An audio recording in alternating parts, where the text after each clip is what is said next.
We now have with us our principal diplomatic correspondent Siddhant Sibal, who's been covering the conflict from the front lines. Also joining us on the broadcast, we have with us Joachim Bitterlich, joining us live from Paris. He's a former German ambassador to NATO and former European diplomatic and security advisor to former German Chancellor Helmut Kohl. Sir, thank you so much for joining us.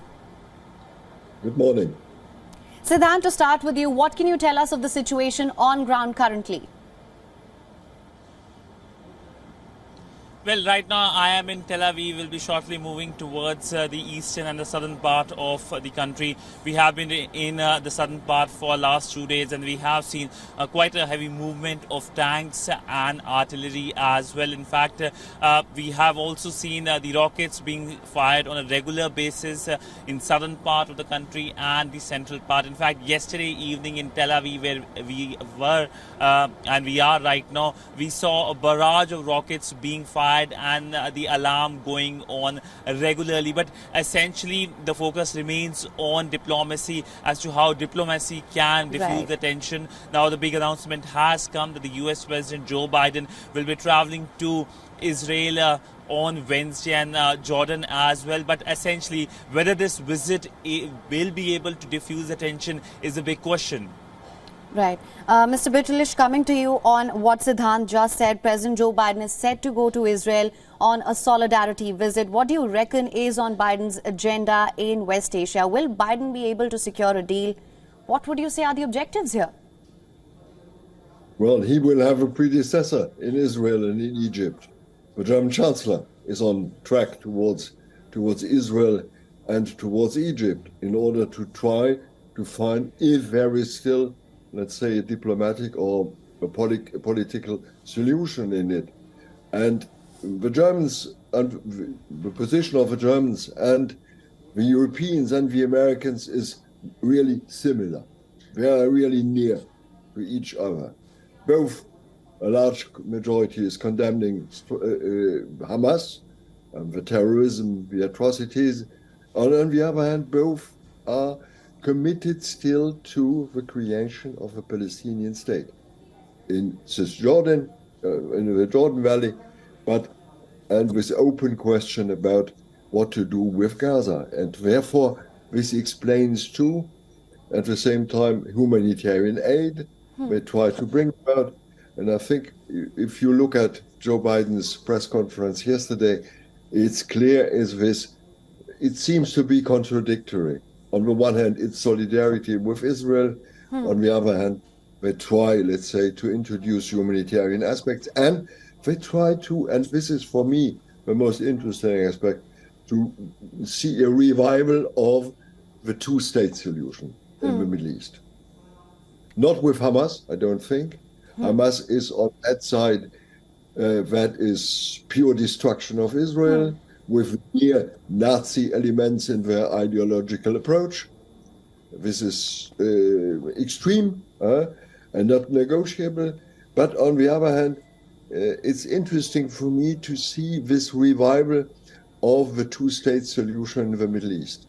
A solution that, well, the Israelis under Netanyahu were not the real friends of that solution. And it's interesting to see that Israeli's prime minister is still there. He is looking for the other solutions, circumventing it. But it's interesting, the Americans and the Europeans are reintroducing in this very moment the two-state solution to the Middle East. Peace. All right. So you raise a very pertinent point that I will just come back to this. Siddhant, coming to you for now. Now, it's rare for US President to visit active war zone, conflict zones. What sort of security measures would you reckon would be put in place for the same? Well, on the ground, it is heightened security. All around you go, there's thorough checkups. So this is a country in a state of high alert wherever you go, whether you are here in Tel Aviv or whether you are in down south. One thing I can talk about is that this country has seen several high-level visits. Of course, the biggest, of course, will be the visit of the US President. But before that, we saw the US Secretary of State, the Defense Secretary, and other European leaders traveling in a solidarity mission to Tel Aviv and meeting with the Prime Minister and the President. And what is something that everyone has noticed is that most of them have seen a barrage of rockets and sirens blaring in the city, and all of them going in a shelter house. But essentially that is the new normalcy here in Israel, even as Israel has been trying to make sure that there has been more evacuation from the south and from the north. Right. Mr. Bitterlich, coming back to you now, considering what you were saying earlier, and also a comment that came from US President Joe Biden saying that Israeli occupation of Gaza, that would be a big mistake. He did make that clear, and that was perhaps the only call for restraint that we've seen from the United States so far. That being said, considering how volatile the situation is, what happens if Biden does fail to secure a deal? Can Biden afford to go back to the White House empty-handed? You're right. Biden is, let's call it, it's an extremely difficult mission ahead of him.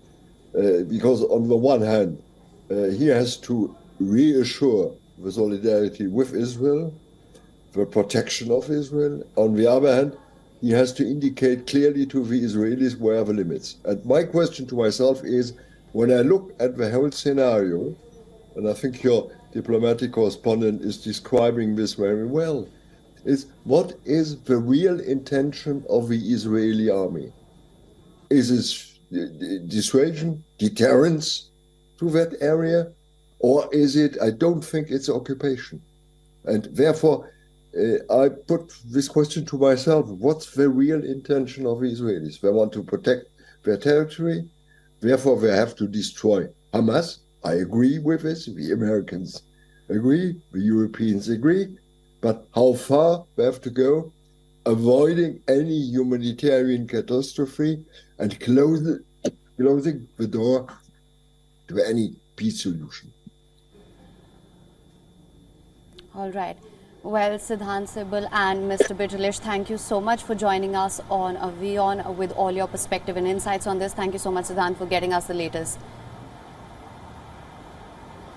WION is now available in your country. Download the app now. Get all the news on the move.